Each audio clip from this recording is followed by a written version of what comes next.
इनसे बात करना चाहेंगे, क्योंकि अभी हाल ही में महागठबंधन से आरजेडी और कांग्रेस दोनों का जंग छिड़ने वाला है।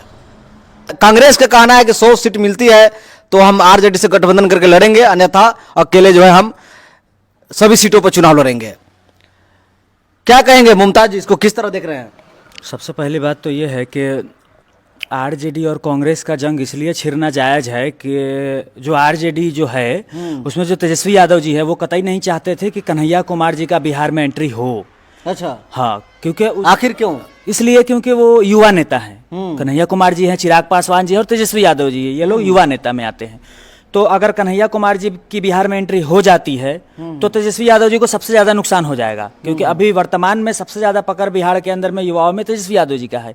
और कन्हैया कुमार जी को इसीलिए लोकसभा चुनाव में बिहार से बाहर कर दिया गया था, मजबूर किया गया था कांग्रेस को कि बिहार से बाहर कहीं भी उनको लोकसभा का टिकट दिया जाए मगर बिहार में नहीं दिया जाए, ताकि कन्हैया कुमार जी का पकड़ यहाँ बिहार में नहीं बने। पर ये जो मतभेद हुआ है इसके कारण कन्हैया कुमार जी को कांग्रेस फिर बिहार में भेज दी और पदयात्रा निकाल दिया गया है। अभी पदयात्रा चल रहा है उनका, लगभग 8 या 9 दिन हुआ है।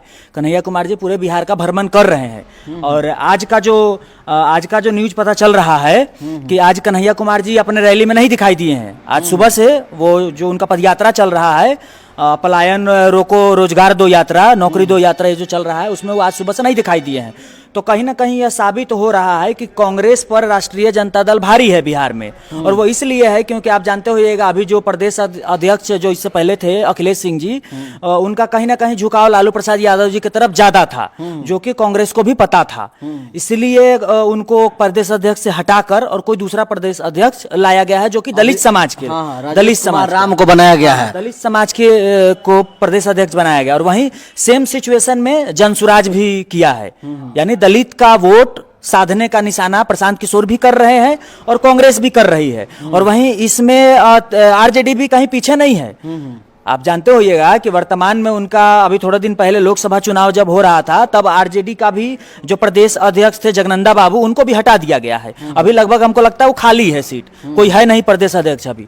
तो आरजेडी भी चाह रही है कि दलित का जो वोट है वो पकड़ा जाए, उसको साधा जाए। यहाँ बिहार के अंदर में आप जानते हैं दलित और मुसलमान का वोट सबसे ज्यादा है और यही वोट बैंक है लोगों के लिए, समझ रहे हैं, ये वोट बैंक है। और राष्ट्रीय जनता दल का जब जब सरकार रहा है या जब भी वो सत्ता में आए हैं वो इन्हीं दोनों के दम पर आए हैं। और चिराग पासवान जी भी इन्हीं पर वोट निशाना साधते हैं। कांग्रेस जो कहीं न कहीं दलित अनुसूचित जाति को प्रदेश अध्यक्ष बनाई है, इसका आगामी विधानसभा चुनाव पर कितना प्रभावी? नहीं पड़ेगा, कोई फर्क नहीं पड़ता है। कोई फर्क नहीं पड़ता है। देखिए, पहली बात तो यह है कि जो निचले तबके के लोग हैं वो उनको लालू प्रसाद यादव जी ने अपने जमाने में इतना ना उनको नीचे कर दिए, उनको लाठी डंडा धरा दिए। लोग बोलता है ना, आज के टाइम में गांव मोहल्ले में जाइएगा तो लोग बोलेगा कि लालू दी आवाज दिए। आवाज नहीं दिए, लाठी दिए। बोले कि आप लड़ जाओ, मर जाओ, कट जाओ, आपस में मारपीट करके फड़िया लो। समझ रहे हैं, थाना मुकदमा बजाने का कोई जरूरत नहीं, आपस में फड़िया लो, बस कलम नहीं पकड़ो। क्योंकि अगर कलम पकड़ लिया तो पढ़ लिख लेगा, और जब पढ़ लिख लेगा तो भैया लड़ाई झगड़ा तो करबे नहीं करेगा। तो कुछ ही % लोग उस जमाने में पढ़े। और आज तक आप देखिएगा जो बीज लालू प्रसाद यादव जी जो जाति का आग जो लगाए, जो आज तक झेल रहा है लोग। आज वर्तमान में आप देखिएगा यहाँ मोतिहारी में इनके कल्याणपुर से विधायक मनोज यादव जी हैं, उनके घर पर आए हैं लालू प्रसाद यादव, आए ना। अब आप समझिए लालू प्रसाद यादव जी कहाँ आ रहे हैं? मनोज यादव के घर पे। अब समझ रहे बात को? यादव यानी जाति का आग कितना है उनके अंदर में, आप समझ लीजिए। वो जात के हैं इसलिए वो यादव जी का पिताजी से उनका काफी कैसे है भाई, वो अलग दल के नेता थे भाई, अब कैसे करीबी हो गए? जबरदस्ती का थोपिएगा तो नहीं ना हो जाएगा। कॉमरेड थे वो, लालू यादव जी आरजेडी के नहीं थे, आप समझिए पहले बात को। ये सिर्फ जात का आग होता है। यही अगर दूसरे जाति के लोग, अच्छा साहबुद्दीन साहब का मृत्यु हो गया, 3 महीना तक कोई आवाज नहीं निकला, लालू प्रसाद यादव जी ट्वीट भी नहीं किए। और शरद यादव जी का देहांत 12 बजे रात को हो जाता है तो लालू प्रसाद यादव जी का 12 बजे रात को ट्वीट निकलता है। तो इससे क्या समझा जाए बताइए? जातीय ना समझा जाए। तो यहाँ बिहार के अंदर में जो आज जाति का आग है ये लालू प्रसाद यादव जी ने बोया है और इसको अभी और 50 साल काटा जाएगा। तो उसी हिसाब में सब जितना भी जो दल है वो लोग चाहता है कि इसी में हम लोग भी रोटी सेकते रहें। तो चिराग पासवान भी सेक रहे हैं, प्रशांत किशोर जी भी उसी में लगे हुए हैं और कन्हैया कुमार जी को बिहार में भेजकर कांग्रेस भी निशाना साध रही है। कन्हैया कुमार का जो ये पद यात्रा जो है ये आगामी विधानसभा चुनाव को कितना प्रभावित करेगा? नहीं करेगा। देखिए बताते हैं, आप 6 महीना बचा चुनाव को, 6 महीना बचा है ना, और 6 महीना बाद आप अगर आकर हल्ला चिल्ला कर रहे हैं तो लोग इतना बुर्बक तो है नहीं, समझिए। सब जान रहा है भाई, अगर आपको रोजगार पर बात करना ही था, पलायन सबसे बड़ा मुद्दा है बिहार का, तो पलायन पर बात करना था तो आपको पहले से बात करना चाहिए था। 5 साल क्या कर रहे थे? कन्हैया कुमार जी तो चुनाव जीते नहीं थे, सांसद विधायक तो है नहीं, तो उनके पास समय था, तो समय था तो पूरा 5 साल अगर यहां मेहनत करवा देते, 243 को विधानसभा की सीट पर, तो हर विधानसभा की सीट पर अगर 2 गो 4 गो रैली होता रहता लगातार 5 साल तक, तो कांग्रेस का बेस मजबूत नहीं हो जाता। कन्हैया कुमार जी तेजस्वी यादव जी से 1000 गुना काबिल नेता है, समझिए, 1000 गुना, 1-2 गुना का बात नहीं कर रहे हैं हम। अगर कन्हैया कुमार जी और तेजस्वी यादव जी में कंपेयर हो ही नहीं सकता है। कन्हैया कुमार जी अलग लेवल के नेता है, बहुत बड़े नेता हो सकते हैं वो, लेकिन उनको बनने नहीं दिया जा रहा है, उनको प्रोड्यूस नहीं किया जा रहा है, समझ रहे हैं, उनको लाइमलाइट में आने नहीं दिया जा रहा है। बहुत आपको कड़वा सवाल है, क्योंकि लोग इस सवाल को हर कोई के दिमाग में रहता है कि भाई बिहार का आगामी जो मुख्यमंत्री हो कैसा होना चाहिए आपके नज़र में। क्योंकि अभी हाल ही में पप्पू यादव जी का एक हमने देखा है स्टेटमेंट, उन्होंने कहा है कि अगर मुझे सीएम का कुर्सी मुझे मिला तो बिहार से जो है भ्रष्टाचार को खत्म कर देंगे। क्या लग रहा है आपको?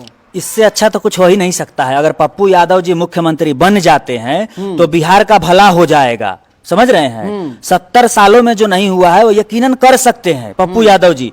देखिए, राजनीति एक ऐसा चीज है कि सिचुएशन का खेल होता है, समझ रहे हैं, और आज सिचुएशन ये कह रहा है कि आज वर्तमान में अगर कोई सबसे बढ़िया नेता है बिहार के अंदर में तो वो पप्पू यादव जी है। और पप्पू यादव जी को दबाने का भी कोशिश कौन करता है? उनके जात का लोग, यानी तेजस्वी यादव जी, लालू प्रसाद यादव जी, ये लोग उनको दबाने का कोशिश करते हैं। अगर पप्पू यादव जी अगर ये इस तरह का स्टेटमेंट दिए हैं कि अगर उनको मौका मिले तो 3 महीने के अंदर भ्रष्टाचार मुक्त, क्या लग रहा है कि कांग्रेस उनको चेहरा बनाएगी? नहीं बनाएगी, नहीं बनाएगी, कांग्रेस नहीं बनाएगी। कांग्रेस, देखिए, कांग्रेस आज पीछे काहे है? कांग्रेस आज इसलिए पीछे है क्योंकि जिनका 2% आबादी है उनको अध्यक्ष बना के रखते हैं, उनको टिकट दे देते हैं, और जिनका 20% आबादी है उनसे झाड़ू मरवाती है, उनसे दड़ी बिछवाती है, उससे झंडा ढोवाती है। यही कारण है कि कांग्रेस आज 0 पर सिमटी हुई है। बिहार में कोई अस्तित्व नहीं है उसका। वो इंडिया अलायंस के गठबंधन में थे तो 2-4 गो सीट आया हुआ है, या 50 गो उनके विधायक है, या 30 गो है। अगर वो अकेले लड़ती तो उनका एक भी सीट नहीं आता, क्योंकि उनका कोई आधार नहीं है, कांग्रेस का कोई आधार नहीं है बिहार के अंदर में। और ये नतीजा यही है। 6-6 महीना 5-5 महीना पहले आप चुनाव से आइएगा बरसाती मेंढक जैसा, तो कौन पूछेगा आपको? आप हमको बताइए, कोई पूछेगा? जनता इतना बुर्बक है। चलिए, बहुत बहुत धन्यवाद मुमताज जी, आपने लगातार जो है अपने क्षेत्र के मुद्दों को लेकर आप आवाज हमेशा उठाते ही रहते हैं।